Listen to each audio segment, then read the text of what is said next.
राधे राधे गुरुदेव। राधे राधे। मेरा एक प्रश्न है गुरुदेव। बिल्कुल। आत्मा और रूह में क्या अंतर है गुरुदेव? बहुत अच्छा।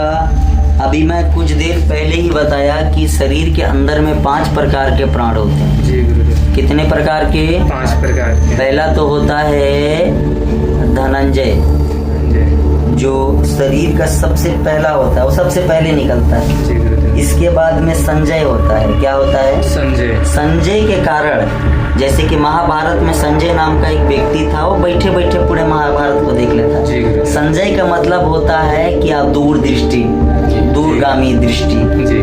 तो वो शक्तियां भी शरीर के अंदर होती है। कभी कभी हम दूर में होने वाली चीजों का अनुभूति हो जाती है। तो ये एक तो धनंजय हो गया, एक संजय हो गया, एक हो जाता है अचेतन हो गया, जो यहाँ पर रहता है अचेतन शक्ति, छोटी मेमोरी जिसको बोलते हैं। इसके बाद में एक हो जाता है, क्या हो जाता है, चेतन आत्मा हो जाता है। अब एक सचेतन आत्मा, सचेतन ही होता है जो पूरी जानकारी को रखता है, वो लास्ट में छूटता है। तो जो पहला गया वो क्या होता है, रूह। और रूह किसको बोलते हैं? जहाँ जहाँ रुआ रहता है उसको कहते हैं रूह। जैसे कि अगर आपको कोई चोट मारता है बहुत तेजी से, तो सबसे पहले किसको लगेगा? संजय आत्मा को लगेगा, जिसको उर्दू में रूह बोलते हैं। क्या कहते हैं? रूह। और रूह सदा रथ का कार्यक्रम करता है। और सबसे ज्यादा, जैसे कि अगर मान के चलिए आपको पूरे 5 आत्मा जाते हैं, और सबसे पहले अगर सवाल जवाब होता है भगवान के साथ में, तो सबसे पहले कौन झेला रहता है? शरीर।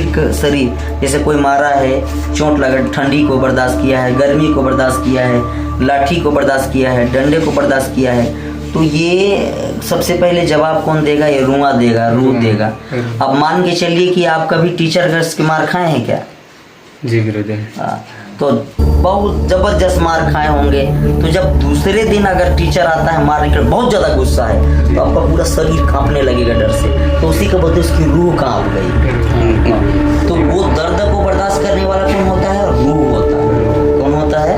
रूह। तो सारा दर्द को वही बर्दाश्त करता है। अब उसको पता चल जाता है कि जम के सोटेंगे तो बेचारा कांप जाता है, तो ये रूह होता है। लेकिन जो आत्मा होती है, उन चारों को मिला करके एक आत्मा का रूप दिया जाता है, जिसमें अचेतन शक्ति रहता है, अचेतन शक्ति रहता है, सचेतन शक्ति रहता है। जिंदगी भर जब आप जन्म लिए हो और आज आप मर रहे हो, उस दिन की सारी लेखा जोखा का हिसाब किताब किसमें सेटिंग रहता है? सेफ रहता है, सचेतन में रहता है। और जो चेतन रहता है वो अभी तुरंत बात करेगा, क्या कर रहे हो क्या नहीं कर रहे हो। अचेतन क्या हो जाते हो? जब आप सो जाते हो तभी वो अचेतन शक्तियां जागती हैं। तो इस प्रकार 4 प्रकार की रहती है। तो रूह का परिभाषा में अपने अनुसार देने का ये किया, और आत्मा का भी परिभाषा किया। 5 प्राणों में 4 को आत्मा कहते हैं और 1 को रूह कहते हैं। और याद रखिए, रूह हमेशा कपड़ा में सेटिंग रहता है, रोज निकल जाता है। जैसे इस कपड़े को 12 घंटा तक पहचे, तो वो धनंजय जो आत्माएं होती हैं, कपड़ा के साथ में सेटिंग रहती है, निकल जाता है। इसलिए अपने कपड़े को हमेशा अच्छी जगह पे रखना चाहिए, साफ सुथरा रखना चाहिए, नहीं तो वो धनंजय आत्मा डिस्टर्ब हो जाता है और चारों आत्माओं को खराब कर देता है, दूषित कर देता है। राधे राधे। राधे राधे।